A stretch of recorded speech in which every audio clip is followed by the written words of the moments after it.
అన్ని కొనేసాను తనని నమ్మి. సో ఇవి వాడిన తర్వాత రివ్యూ జెన్యునా కాదా ఎలా ఉంది అనేది ఇప్పుడు జెన్యున్ గా రివ్యూ ఇస్తాను. చూడండి ఎన్ని ప్రోడక్ట్స్ అండి. Shampoo, anti dandruff shampoo, conditioner, main rosemary essential oil, wooden comb, satin pillow covers, microfibre towel, ఇంకా చాలా సాటిన్ క్రంచెస్. ఇవి బ్లైండ్ గా తనని నమ్మి తను చెప్పిన అన్ని ప్రోడక్ట్స్ అమౌంట్ పెట్టి ఒక్కసారిగా మొత్తం ఆన్లైన్ లో అయితే పర్చేస్ చేశాను. ఇవన్నీ వాడిన తర్వాత తను చెప్పినట్టు గ్రోత్ ఉందా లేదా, ఏంటి అసలు వర్త కాదా అన్నది జెన్యున్ రివ్యూ అయితే మీతో షేర్ చేస్తాను. అది కూడా ఇదేంటంటే ఆల్మోస్ట్ 6 months వాడిన తర్వాత result. Okay, hey guys, fast గా వెళ్ళిపోదాం వీడియోలో, ఎందుకంటే అందరికి తెలిసిన విషయమే తన హెయిర్ కేర్ రొటీన్. కాకపోతే మనం జస్ట్ రివ్యూ మాత్రమే ఇద్దాం, ఓకేనా? సో నేను ఫాలో అయ్యింది ఏంటో చెప్పేస్తాను, ఆ తర్వాత దాని రివ్యూ చెప్తాను. First oiling. అన్నిటికంటే ముందు ఫస్ట్ ఏంటంటే డాక్టర్ సజెషన్స్ తీసుకోవడం వెరీ మ్యాండేటరీ అని తను చెప్పింది. అండ్ అలాగే మనందరికి కూడా తెలుసు, అది బేసిక్ థింగ్ అనమాట. ఏదైనా మనకి ప్రాబ్లం ఉన్నప్పుడు ఫస్ట్ డాక్టర్ కన్సల్టేషన్ అవ్వడం చాలా బెస్ట్. సో నాకు హెయిర్ ఫాల్ ఉంది కాబట్టి నేను డాక్టర్ కన్సల్టేషన్ అయితే బ్లడ్ టెస్ట్ చేయించుకోమని కొన్ని సజెస్ట్ చేశారు. హెయిర్ ఫాల్ కి మెయిన్ గా డాక్టర్ సజెస్ట్ చేసిన బ్లడ్ టెస్ట్లు ఏంటంటే vitamin D3, vitamin B12 and iron. ఈ మూడు బ్లడ్ టెస్ట్ నేను చేసుకున్నప్పుడు నాకు రిపోర్ట్స్ లో తెలిసింది ఏంటంటే విటమిన్ B12 బాగుంది, బట్ ఐరన్ అనేది చాలా డెఫిషియన్సీ ఉంది. అసలు కనీసం బార్డర్ లో కూడా కాదు కదా, అసలు ఎక్కడో ఉందన్నమాట, అంటే డెఫిషియన్సీ ఉంది. అండ్ అలాగే విటమిన్ D3 జస్ట్ అంచుల్లో ఉంది, బట్ స్టిల్ అది కూడా డెఫిషియన్సీ, బట్ అంత హెవీగా లేదు కానీ ఉంది. సో ఈ రెండిటికి మాత్రము అడిషనల్ గా సప్లిమెంట్ ఇచ్చారు, అది వాడమని చెప్పారు. అండ్ అలాగే కొన్ని ఎక్స్ట్రా మల్టీవిటమిన్ టాబ్లెట్స్ ఇచ్చారు, జస్ట్ ఒక 3 months కోర్స్ లాగా మనకున్న డెఫిషియన్సీని కవర్ చేయడానికి. ఆ తర్వాత మనం ఫుడ్ లో బ్యాలెన్స్ చేసేసుకోవచ్చు అనమాట. ఎక్స్ట్రాగా మనము టాబ్లెట్స్ వాడాల్సిన అవసరం లేదు. సో ఇది నేను డాక్టర్ ని కన్సల్ట్ అయితే నాకు చెప్పిన విషయాలన్నమాట. సో నిహారిక గారి హెయిర్ కేర్ జర్నీ స్టార్ట్ చేసే ముందు నేను డాక్టర్ని అయితే కన్సల్ట్ అయ్యాను.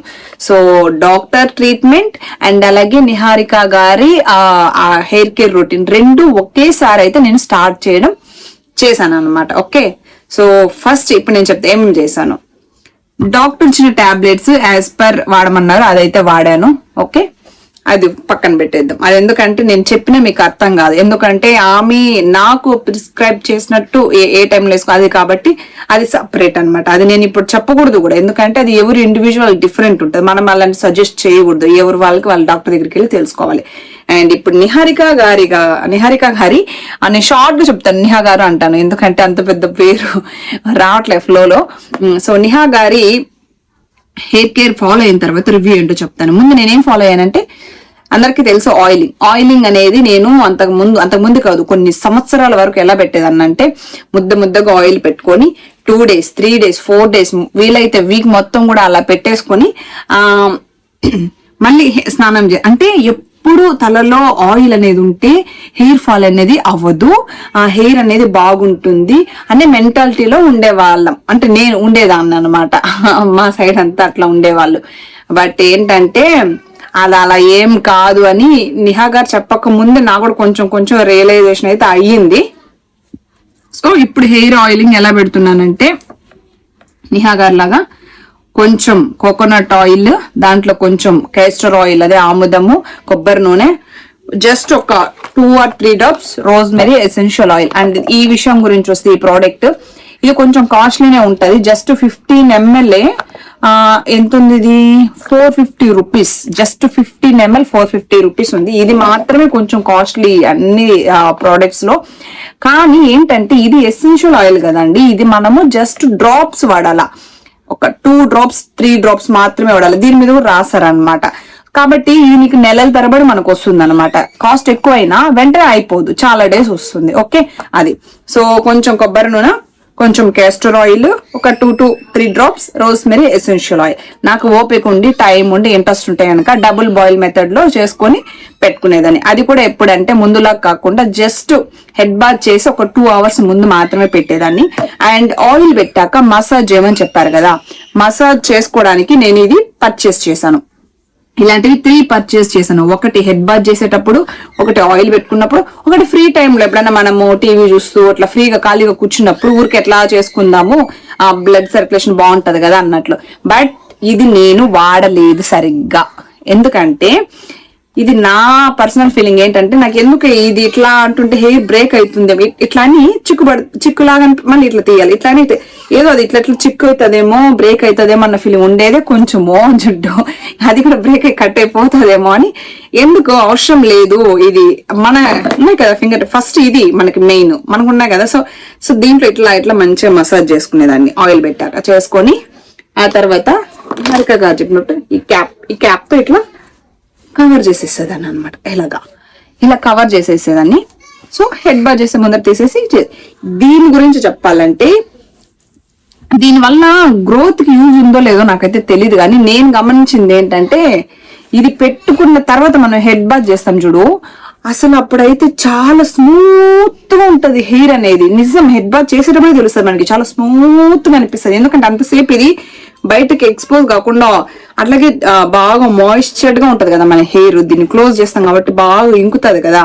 సో ఆ రిజల్ట్ ప్రతి ఒక్కరు గమనిస్తారు. సో ఇది ఆయిలింగ్ ఇది అయిపోయిందా.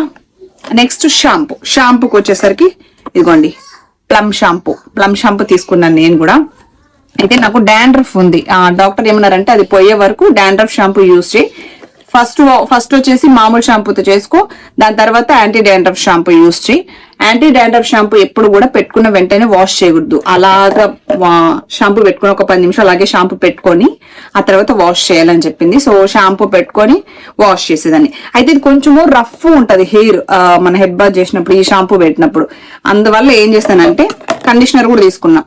కండిషనర్ నాకు ఇష్టము, అది వాడకపోయినా వాడేదాన్ని అనుకోండి. బట్ కండిషనర్ నాకు స్మూత్ ఇచ్చేది. ఇది రఫ్ అయింది కదా, ఇది వెంటనే స్మూత్ చేస్తుంది అనమాట. ఇది కూడా ఒక 2 or 3 minutes అలా పెట్టుకొని తర్వాత వాటర్ తో వాష్ చేసేసేదాన్ని అనమాట. ఆ తర్వాత ముందులాగా ఏ టవల్ అంటే ఆ టవల్ చుట్టేసుకొని వేసుకొని బర్ర రుద్దకుండా తను చెప్పినట్టు ఈ మైక్రో ఫైబర్ టవల్ అయితే తీసుకున్నా. చూడండి మైక్రో ఫైబర్ టవల్. సో ఈ మైక్రో ఫైబర్ టవల్ నిజంగా చాలా బాగుంది. ఎందుకంటే ఇది చాలా సాఫ్ట్ గా ఉంది. అండ్ నాకు బాగా నచ్చింది ఏంటంటే, ఇక్కడ చూసారు ఇక్కడ బటన్ ఇచ్చారు. మనం ఇలా హెడ్ బాత్ చేశాక ఇలా పెట్టేసుకున్నాం అనుకోండి, ఇలా పెట్టేసేసుకొని దీన్ని మనం వెనకాల మన హెయిర్ ని ఇట్లా అనేసుకొని దీన్ని ఏం చేయాలంటే ఇట్లా పెట్టేసుకోవాలి. ఇట్లా తీసేసుకున్నాం అనుకోండి, ఈ క్యాప్ ఉంది కదా ఇక్కడ మనకి, దీనికి ఇట్లా పెట్టేసుకున్నాం అనుకోండి ఎంతసేపు అయినా ఉంటది. ఇన్ కేస్ మనకి ఇట్లా హెయిర్ డ్రై చేసుకోవడానికి కొంచెం టైం పడుతుంది అనుకోండి, ఇలాగే పెట్టుకుని మనం ఎంత పనైనా చేసేసుకోవచ్చు, డిస్టర్బెన్స్ ఉండదు. అదే నార్మల్ టవల్ అనుకోండి అది జారిపోతూ ఉంటది, మనం మూడేస్తే మళ్ళీ ఇదైతే లాక్ అవుతుంది కదా. సో నీకు బాగుంటది అనమాట, చాలా బాగుంటది. సో ఇది నాకు బాగా నచ్చింది. ఇది హెయిర్ యూజ్ అవుతుందో లేదో తెలియదు కానీ మనకి డిస్టర్బెన్స్ లేకుండా బాగుంటది. ఇది ఒకటి, ఇదైతే నేను మంచిగా యూజ్ చేసేదాన్ని. రావే బాబు రా, త్వరగా రా. దీన్ని ఇలా కూడా వేసుకోవచ్చు, బట్ మోస్ట్లీ ఇలానే వేసుకుంటా నేను. ఇది దీని తర్వాత మళ్ళీ కొద్దిసేపు తర్వాత హెయిర్ తీసేసి హెయిర్ సీరం. నాకు స్మెల్ భలే ఇష్టం ఫస్ట్ నుంచి కూడా. ఈ నిహా గారు చెప్పక ముందు నుంచి కూడా హెయిర్ సీరం స్మెల్ ఇష్టం అనమాట. అంటే తను చెప్పారు సిల్కీగా ఉంటుంది. సో బాగా ప్లమ్ దే నా దగ్గర ఇప్పుడు ఎక్కడో పెట్టాను, అది ప్లమ్ ది హెయిర్ సీరం తీసుకొని మంచిగా ఇట్లా అనుకొని హెయిర్ స్టాప్స్ కి ఇట్లా పూసేదాన్ని అనమాట. మంచిగా ఇట్లా పూసేదాన్ని. సో హెయిర్ సీరం అయిపోయిందా. నెక్స్ట్ ఏంటంటే మంచిగా నేను అస్సలు కోంబ్ చెయ్యను, కోంబు మొత్తం తలంతా నాకు ఆరిపోయాక చేస్తాను. అండ్ అలాగే నేను ఎప్పుడు ఈ డ్రైయర్స్ అవి నేను ఎప్పుడు వాడింది లేదు, ఎందుకంటే అంత హడావిడిగా మనం వెళ్ళే పనులేం లేవు బయటకి. సో ఫ్రీగానే ఉంటాం కాబట్టి దాని ఇష్టంగా అదే ఆరిని, మనకు అంత పెద్ద కూరలు కూడా లేవు కాబట్టి ఈజీగా ఆరిపోయేది అనమాట నేచురల్ హెయిర్ కి. ఇంకోటి కోమ్ మొత్తం ఆరిపోయిన తర్వాత ఇంకోండి వుడెన్ కోమ్స్. ఈ వుడెన్ కోమ్స్ కూడా నేను ముందే తీసుకున్నాను యాక్చువల్గా, ఇది మంచిగా ఉంటుందని ముందే అట్లా ఫ్రెండ్స్ అట్లా చెప్పేటప్పుడు తీసుకున్నాను. ఏంటంటే మనము ఆయిల్ పెట్టుకుంటాం కదా, తను చెప్పినట్టు ఇలా స్టార్ట్ చేశాను. తను చెప్పిన తర్వాతనే ఆయిల్ పెట్టే కంటే ముందు డీటాంగిల్ ఇట్లా కోమ్ చేసుకొని చిక్కంతా తీసేసుకొని ఆ తర్వాత ఆయిల్ పెట్టుకోమన్నది. ఓకేనా, ఆయిల్ పెట్టినాక కోమ్ చేయొద్దండి అన్నది. సో అలాగే చేశాను. అండ్ అలాగే హెడ్ బాత్ తర్వాత కూడా హెయిర్ అంతా మొత్తం డ్రై అయ్యి ఆరిపోయిన తర్వాత కోమ్ చేసుకోమన్నది. అది కూడా కింద నుంచి అన్నది. సో అది ఫాలో అయ్యాను. ఇంకా వుడెన్ కోమ్ ఉంది కదా, దీని గురించి ఒక విషయం అయితే నా పర్సనల్ గా షేర్ చేసుకోవాలనుకుంటున్నా. అదేంటంటే ఈ వుడెన్ కోంబు నేను మరి అంత ఎక్కువ వాడలేదు. ఎందుకంటే నాకు ఎందుకో మరి ఇది క్వాలిటీ బాగలేదో లేకపోతే ఇది నాకు సెట్ కాలేదో తెలియదు. కానీ ఈ వుడెన్ కోంబు అప్పుడప్పుడు దూగుతుంటే ఎక్కడో స్ట్రక్ అయినట్టు పట్ అన్నట్లు అనిపిస్తుంది. ఏమన్నా ఇంటికి ఏమన్నా తెగిపోతున్నాయేమో అన్న ఫీలింగ్ వచ్చింది నాకు. ఒకవేళ ఇది నా ఫీలింగో లేకపోతే నిజమో నాకు తెలీదు. సో అందువల్ల నేను ఇది ప్లస్ దీని కాంబో ఇంకో కొంచెం పెద్ద పళ్ళు ఉండేది ప్లాస్టిక్, అది 2 వాడాను అనమాట. సో కోమ్ విషయంలో మాత్రం కంటిన్యూగా ఏదేం వాడలేదు, కానీ 2 కంబైన్డ్ గా వాడాను. సో అదొకటి. ఆయిల్ అయిపోయింది, షాంపూ అయిపోయింది, ఇంకేముంది, ఇంకా ఇంటర్నల్ కేర్ ఏం చెప్పారు.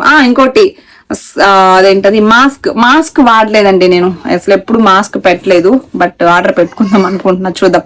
కాకపోతే నేచురల్ గా అప్పుడప్పుడు గోరింటాకు పెట్టేదాన్ని, లేదులేండి ఒక్కసారే పెట్టాను, 2-3 టైమ్స్, ఎక్కువ పెట్టలేదు. మాస్క్ అయితే వాడలేదు. ఇంకా నెక్స్ట్ ఇంటర్నల్ కేర్ తను ఏం చెప్పారంటే నైట్ లో డ్రై ఫ్రూట్స్ మోస్ట్లీ ఈ బాదం ఉంటది కదా నానబెట్టేసి డైలీ తినాలి అని చెప్పారు. అదొకటి ఫాలో అయ్యాను. మిల్క్ తాగమన్నారు, అది తాగాను. ఎగ్ అండ్ గ్రీనీ వెజిటేబుల్స్ అన్నారు, అది ఇవన్నీ ఫాలో అయ్యాను అనమాట. అండ్ ఇంకా నెక్స్ట్ వచ్చేసి night care routine. So satin pillow covers. So ఈ సాటిన్ పిల్లో కవర్స్ మంచిగా ఉంటాయి అని చెప్పారు. నిజంగా ఈ సాటిన్ పిల్లో కవర్స్ నిజంగానే చాలా స్మూత్ గా అసలు ఫేస్ కి హెయిర్ కి రెండింటికి చాలా బాగుంది. ఎందుకంటే ఇది అసలు ఎక్కడ చిక్కుపడితే మన హెయిర్ కానీ ఏది రఫ్ గా అనిపించదు అనమాట. ఫస్ట్ ఆఫ్ ఆల్ స్మూత్ గా అనిపిస్తుంది. కాబట్టి ఏ డస్ట్ దీనికి అతుక్కోదు. దీనికి అతుక్కున్న డస్ట్ మన ఫేస్ కి అవ్వదు. ఎందుకంటే అతుక్కోదు కాబట్టి మన ఫేస్ కూడా అవ్వదు. డాండ్రఫ్ వాటన్నిటికి కూడా ఇది చాలా బాగా పనిచేస్తుంది. డాండ్రఫ్ రాకుండా ఉండడానికి మంచిగా ఉంది. అండ్ ఫేస్ కి కూడా డస్ట్ అనేది తగలకుండా ఉండడానికి మంచిగా ఉంది. నైట్ లో మనం ఈ పెద్ద కాస్ట్ కూడా లేవన్నమాట. నార్మల్ పిల్లో కవర్స్ యూజ్ చేసేదానికంటే దీన్ని యూజ్ చేయడము బెస్ట్ అనమాట. జస్ట్ రీప్లేసే కదా. ఎందుకంటే కాస్ట్ కూడా నాకు తెలిసి ఇది నాకు 2 తీసుకున్నాను. ఈ 2 వచ్చేసి 170 సంథింగ్ ఎంతో పడింది. అప్పుడు సింగిల్ పీస్ ఇంకా తక్కువే కదా. బెస్ట్. ఒకటి మనం యూజ్ చేసుకుంటాం, ఒకటి వాష్ చేస్తాం, ఒకటి వాష్ చేసినప్పుడు ఇంకోటి యూజ్ చేస్తాం. బాగుందనమాట. అండ్ అలాగే క్రంచెస్, ఈ సాటిన్ క్రంచెస్, ఎస్ ఇది కూడా ప్లేస్ ఏ మేజర్ రోల్. ఎందుకంటే ఇవి ఒకవేళ ఇట్లా పట్టుకొని ఇక్కడ వేసుకున్నాం అనుకోండి, దాన్ని ఎట్లా లాగినా కూడా స్మూత్ గా వచ్చేస్తుంది. ఎక్కడ హెయిర్ కి చిక్కుకొని దీంతో పాటు ఎంటికలు కూడా బయటికి రావడం, మన హెయిర్ కూడా వచ్చేయడం అలాంటిది జరగదు. అదే కదా మనకి కూడా కావాల్సింది. సో బాగుంది. ఇవి కూడా ఒక 2-3 ఇవన్నీ కాంబోలో వచ్చేస్తాయండి మనకు. ఇది ఇంకా కొన్ని ఇంకా ఇవన్నీ మనకి కొన్ని ఉన్నాయి కాంబోలోనే వచ్చేస్తాం. తక్కువ రేటుకి కాంబినేషన్ లో ఇచ్చేసి సపరేట్ గా కూడా మనము వెతికి కార్ట్లో యాడ్ చేసుకొని ఆర్డర్ పెట్టుకోవాల్సిన అవసరం లేదు. సింగిల్ కాంబోలోనే వచ్చేస్తే చీప్ అండ్ బెస్ట్ అనమాట. ఇవన్నీ అయిపోయింది. ఇప్పుడు రివ్యూ ఇస్తాను. సో నువ్వు వాడా కదా, అసలు నీ హెయిర్ చూపించకుండా మాట్లాడుతున్నావు. నీ హెయిర్ ఎక్కడ, నీకు ఏమాత్రం రిజల్ట్ వచ్చిందని చూపిస్తాను. హెయిర్ చూపిస్తాను, ఆగండి. దానికంటే ముందు ఒక 2 పాయింట్లు చెప్తాను. అదేంటంటే నాకు బేసికల్ గా చాలా తిన్నండి హెయిర్. నాకు హెయిర్ ఉంటది కానీ నా తల నిండా, కానీ పల్సగా ఉంటది, సన్నం అనమాట హెయిర్. ఒక్కొక్క అదేంటంటే నేను ఎప్పుడో చూయించుకున్నా నా ప్రాబ్లం. నాకు హెయిర్ ఇట్లా సన్నగా ఉందని ఎప్పుడో డాక్టర్ చూయించుకున్నా. అప్పుడే డాక్టర్ ఏమన్నారంటే నీకు తలంతా హెయిర్ ఫుల్ గా ఉంది, ఇట్లా బట్టతలు ఉండడము అట్లేమి లేదు, హెయిర్ ఉంది. కానీ ఒక్కొక్క వెంట్రుక అనేది ఇంత డెన్సిటీ అనేది ఉండాలంట జనరల్ గా. ఆ డెన్సిటీ నాకు తక్కువ ఉంది. ఒక 100 ఎంటుకలు ఇట్లా కుప్పగా తీసుకుంటే అందులో 1-2 కరెక్ట్ గా డెన్సిటీలోనే, మిగిలినవన్నీ సన్నగా ఉన్నాయి. దానివల్ల నా హెయిర్ ఏంటంటే సన్నగా కనిపిస్తుంది. అది నాకున్న ప్రాబ్లం. అయితే నేను ఎప్పుడు హెయిర్ కేర్ తీసుకోలేదు, ఇట్లా ఆయిల్ పెట్టుకుని షాంపూ ఏమీ చేయలేదు అనమాట. మొన్న ఫస్ట్ టైం డాక్టర్ దగ్గరికి వెళ్ళి నా హెయిర్ కోసం బ్లడ్ టెస్ట్ చేయించుకుంటే అప్పుడు డాక్టర్ నాకు ఏం చెప్పారంటే ఇట్లా ఇంత ఐరన్ డెఫిషియన్సీ ఉంది, అలా ఉన్న వాళ్ళకి హెయిర్ అనేది సన్నగా తిన్నుగానే ఉంటుంది అని చెప్పి. అది నేను షాక్ అయింది. సో ఐరన్ టాబ్లెట్స్ వాడాను, నేను మల్టీవిటమిన్ టాబ్లెట్స్ వాడాను 1 మంత్. తిన hair care routine 1 month follow అయ్యాను. ఇవన్నీ కంటిన్యూగా ఫస్ట్ లో మనకి మంచి ఊపు ఉంటది కదా, సో ఫస్ట్ లో బాగా మంచి ఊపుతో కంటిన్యూగా ఫాలో అయ్యాను 1 month. అయితే ఫాలో అయినాను, హెయిర్ అనేది నాకు చాలా స్మూత్ గా అయింది, ఏదో స్ట్రైట్నింగ్ చేసుకున్నలాగా చాలా సిల్కీగా స్మూత్ గా అయింది. కొంచెం హెయిర్ కూడా పెరిగింది అన్నమాట. అయితే సరే హెయిర్ పెరుగుతుంది కదా, స్టార్టింగ్ లో ఎక్కువ పెరిగినప్పుడు కట్ చేయాలంటే మనసు రాదు, సో కొంచెం పెరిగినప్పుడు స్ప్లిట్ ఎండ్స్ పోవాలని కొంచెం కట్ చేస్తాను అనమాట. సో కొంచెం కట్ చేసేసాను, బాగుంది. ఆ తర్వాత ఏంటంటే నాకు ఈ డైలీ లైఫ్ లో నాకు 2 children ఉన్నారు. సో వీళ్ళు అవి అన్ని చూసుకోవడం, నాకు ఇవి ఫాలో అయ్యే టైం లేదు, అసలు ఫాలో చేయలేకపోయాను అనమాట. 1 month స్ట్రిక్ట్ గా చేసాను, మళ్ళీ ఫాలో చేయలే. నైట్ లో ఈ బాదం తినడము, పాలు, ఎగ్ అన్ని పక్కన పెట్టేశాను. నాకు మేడం ఇచ్చిన 1 month కిట్ కూడా అయిపోయింది. నెక్స్ట్ మంత్ వెళ్ళి తెచ్చుకోవాలి, అది తెచ్చుకోలేదు, అవన్నీ చేయలేదు అనమాట. బట్ నేను కంటిన్యూగా ఫాలో అయ్యింది ఏంటంటే ఈ రోజ్మెరీ ఎసెన్షియల్ ఆయిల్ ఉంది కదా, ఇది normal coconut oil, castor oil ఆముదంలో కలుపుకొని పెట్టుకోవడం మాత్రం మానలేదు. ఎందుకంటే ఎలాగో ఏదో ఒక ఆయిల్ అయితే మనం పెడతాం కనీసం వారానికి ఒక్కసారైనా, అది ఇదే పెట్టుకుంటే పోదని ఇదే ఫాలో అయ్యాను. అండ్ షాంపూ కూడా ఈ ప్లమ్ షాంపూలు ఇవే వాడాను. అండ్ అలాగే ఈ మైక్రోఫైబర్ టవల్స్ ఏ వాడాను, ఈ సాటిన్ క్రంచెస్ ఏ వాడాను, అండ్ ఈ పిల్లో కవర్స్ ఏ వాడాను, ఈ హెడ్ ఉంది కదా ఇదే వాడాను, హెడ్ బ్యాండ్ అన్ని ఇవే వాడాను. ఆ వుడెన్ కోమ్స్ వాడాను. నేను మిస్ చేసింది ఏంటంటే ఇంటర్నల్ కేర్ కొంచెం తగ్గించాను, అదే నేను మిస్ చేసింది. బట్ నేను ఇప్పుడు ఒక ఆల్మోస్ట్ 5 months తర్వాత ఇప్పుడు రివ్యూకి ఎందుకు ఇస్తున్నానంటే, నిహారిక గారు చెప్పారు కదా తను అన్ని తను ఇంకా మంచిగా స్ట్రిక్ట్ గా ఫాలో అయ్యారంట. అయితే తనకి 6 months వాడిన తర్వాత తనకి బేబీ హెయిర్ చూసిందంట. బేబీ హెయిర్ చూసి ఓకే బేబీ హెయిర్ అయితే వచ్చింది, ఇంక ఇది పెరిగి పెద్దదవుతుందిలే అని అట్లా అనుకున్నారు కదా. సో అయితే తను చెప్పారు ఒక్కొక్కరి బాడీ ఒక్కొక్కలా, కొంతమందికి 20 days కే కనిపించేస్తుంది హెయిర్ గ్రో అవ్వడం, కొంతమందికి 1 year అయినా కనిపించదు, కొంతమంది 6 అట్లా అనమాట. సో నాకేంటైందంటే ఈ మధ్య ఒక 1 week నుంచి నేను అబ్జర్వ్ చేసింది ఏంటంటే, ఇక్కడ ఇది ఉంది కదా, నాకు యాక్చువల్లీ ఇక్కడ నాకు ఎక్కువ పుట్టింటికలండి బేబీ హెయిర్స్ ఎక్కువ ముందర అనమాట. ఇది ఉన్నాయి కదా ఇవన్నీ ఎక్కువ నాకు బేబీ హెయిర్స్.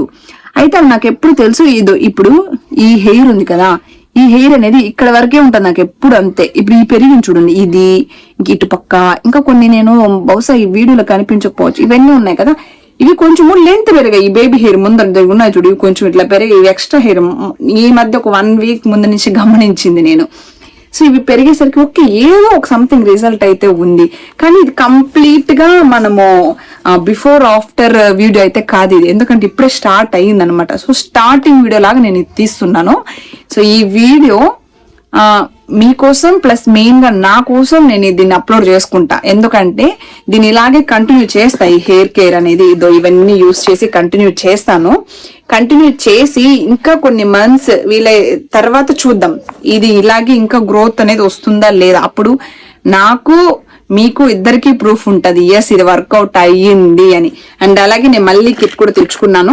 ఇది జస్ట్ ఒక 2 months వాడమన్నారు మేడం, తిట్టారు నన్ను యాక్చువల్ గా 3 months వాడాలంటే వాడాలి, నువ్వెందుకు ఆఫ్ చేసావని. వాడతాను. అంటే యాక్చువల్ గా మీరు అనుకోవచ్చు ఎందుకు కిట్ వాడుతున్నావు, దాని వల్ల నీకు వచ్చిండొచ్చేమో, దీని వల్ల కాదు అనుకోవచ్చు, ఏమో చెప్పలేం. కానీ ఇది నేను కంటిన్యూ చెయ్యను, ఎందుకంటే 3 months మేము అడిగాం మేడం టాబ్లెట్స్ అవి వద్దు, ఏమో చెప్పండి నేను ఫుడ్ లో తింటాను, ఎందుకు టాబ్లెట్స్ అంటే నిజము ఫుడ్ లో తినొచ్చు, ఇది కూడా నేను కంటిన్యూ ఇవ్వను. నీకు డెఫిషియన్సీ ఉంది, అది కవర్ చేయాలంటే ఫుడ్ ఒకటే సరిపోదు, ఎక్స్ట్రాగా సప్లిమెంట్స్ కావాలి. ఒక 3 months వాడు, ఆ డెఫిషియన్సీ తగ్గి నార్మల్ స్టేజ్కి వస్తుంది కదా, అప్పుడు నువ్వు ఫుడ్ లో కవర్ చేసి సరిపోతుంది, ఇది అవసరం లేదు అని చెప్పింది. సో అది కరెక్టే కదా అని చెప్పేసి నేను ఇప్పుడు వాడుతున్నా. ఇంక జస్ట్ ఒక 2 months వాడి ఆపేస్తాను. ఇవన్నీ నేచురల్ ఇవే వాడతాను అనమాట. Oil, shampoos, crunches, pillow covers ఇవే వాడతాను, వుడెన్ కోమ్స్ ఇవి. చూద్దాం. అండ్ ఇంకోటి ఏంటంటే నేను నిహా గారు చెప్పారు అది ఓకే, నేను ఎలాగో డాక్టర్ దగ్గరికి వెళ్ళాను కాబట్టి నేను కొన్ని అడిగాను మేడంని, సో అది మీకు కొన్ని షేర్ చేసుకుంటాను. నా హెయిర్ కోసం నేను డాక్టర్ దగ్గరికి వెళ్ళినప్పుడు డాక్టర్ గారు ఏం చెప్పారంటే, ఎప్పుడైనా సరే డాండ్రఫ్ ఉన్న వాళ్ళు ఆయిల్ అనేది అస్సలు పెట్టకూడదు. డాండ్రఫ్ లేకపోయినా సరే ఆయిల్ పెడితే హెయిర్ గ్రోత్ అవ్వడం, పొడుగు రావడం అవంతా మిత్. జస్ట్ మన హెయిర్ అనేది మాయిశ్చర్డ్ గా ఉంటుంది అంతవరకే. ఆయిల్ వల్ల ఎటువంటి చేంజెస్ రావు అని డాక్టర్ అయితే నాకు ఫేస్ టు ఫేస్ చెప్పారనమాట. అదొకటి. అండ్ డాండ్రఫ్ ఉన్న వాళ్ళు అస్సలు పెట్టదు, అది ఇంకా ఎక్కువ అవుతుంది, డబల్ అవుతుంది అని చెప్పారు. ఇన్ కేస్ ఒకవేళ నీకు ఆయిల్ పెట్టాలి తప్పదు అనుకుంటే జస్ట్ ఒక half an hour max to max 2 hours లోపలే పెట్టి మళ్ళీ స్నానం చేయండి. ఎక్కువ అలాగే ఆయిల్ పెట్టుకోవద్దు అని చెప్పారు. అదొకటి. అండ్ ఇంకోటి మేజర్, నేను డాక్టర్ దగ్గరికి వెళ్ళి తెలుసుకున్న ఒక మెయిన్ పాయింట్ అండ్ ఒక మంచి ఇన్ఫర్మేషన్ ఏంటంటే, మీరు మళ్ళీ కన్సల్టేషన్ ఫీజు కట్టి డాక్టర్ దగ్గరికి వెళ్లకుండా నాకు తెలిసిన ఇన్ఫర్మేషన్ మీతో షేర్ చేసుకున్నాను. హెయిర్ కి మంచిగా కేర్ చెప్పండి మేడం, ఫుడ్ ఇంటర్నల్ గా తీసుకున్నాడు అంటే మేడం మేజర్ గా చెప్పింది బీట్రూట్. బీట్రూట్ అనేది చాలా మంచిది, నువ్వు బీట్రూట్ తీసుకుంటే హెయిర్ కి మంచిగా ఉపయోగపడుతుంది అని చెప్పారు. అండ్ అలాగే everyday calcium products like milk, egg ఇవి మంచివి అన్నారు. Greeny vegetables and dry fruits. అది బీట్రూట్ మేజర్, బట్ మనకి బీట్రూటే నచ్చదు, అది వేరే విషయం. సో ఇదండి ఫైనల్ గా రివ్యూ. నా హెయిరే చూపించకుండా మీతో మాట్లాడుతున్నా కదా, నేను చూపిస్తాను. సో నాకేంటంటే బేసికల్ చిన్నప్పటి నుంచి తిన్ని హెయిర్, షార్ట్ హెయిర్ కాబట్టి మీ అందరికి ఇది పెద్ద హెయిర్, దీనికి ఒక రివ్యూ అని మీరు అనుకోవచ్చు. బట్ నాకు ఎప్పుడు అలాగే ఉండింది కాబట్టి ఎన్ని ఇయర్స్ ఇంత హెయిర్ పెట్టినా కూడా అదొక పెద్ద అచీవ్మెంట్ లాగే అనిపిస్తుంది. ఇట్స్ ఓకే, మీ కమెంట్స్ నేను పాటించుకోను, ఇది నా హ్యాపీనెస్. ఇదిగోండి ఇప్పుడు ఇంతవరకు ఉంది నా హెయిర్. ఎందుకంటే నాకు నేను కదా సెన్స్ చేసేది, నాకు ఏదో పర్లేదు, నాకు ఇన్ని సంవత్సరాలతో పోల్చుకుంటే ఇప్పుడు నాకు ఏదో కొంచెం గ్రోత్ కనిపిస్తుందని ఫీల్ అవుతున్న వ్యక్తి నేను. నాకు అనిపిస్తుంది కాబట్టి నేను వీడియో చేసి చెప్తున్నాను. మీకు చూసే వాళ్ళకి ఇదేం పెద్ద ఇదా అని అనుకోవచ్చు. ఓకే, సో ఇక్కడ వరకు అయితే ఉంది కదా, దీన్ని మళ్ళీ కొద్ది రోజుల తర్వాత చేద్దాం. ఏమన్నా ఇంప్రూవ్మెంట్ ఉందా, అట్లా లావు వస్తుందా, అలాగే పొడవు వస్తుందా, సో 2 విధాలుగా ఇంప్రూవ్మెంట్ ఉందా లేదా అనేది ఇంకొకసారి వీడియో తీసి ఫుల్ రివ్యూ ఇస్తాను. ఓకే, ఇది స్టార్టింగ్ వీడియో అనుకోండి, లైక్ బిఫోర్ ఆఫ్టర్ అంటారు చూడండి. అలాగే ఇది మీరు కావాలంటే బిఫోర్ వీడియో, అంటే స్టార్టింగ్ బిఫోర్ కాదు కానీ స్టార్ట్ చేసేసాను hair care routine. So start అయిపోయింది. సో ఇంకా దీని జర్నీ ఎలా ఉంటుందో ఫుల్ అయిన తర్వాత మళ్ళీ ఒక వీడియో తీద్దాం. Okay, bye guys.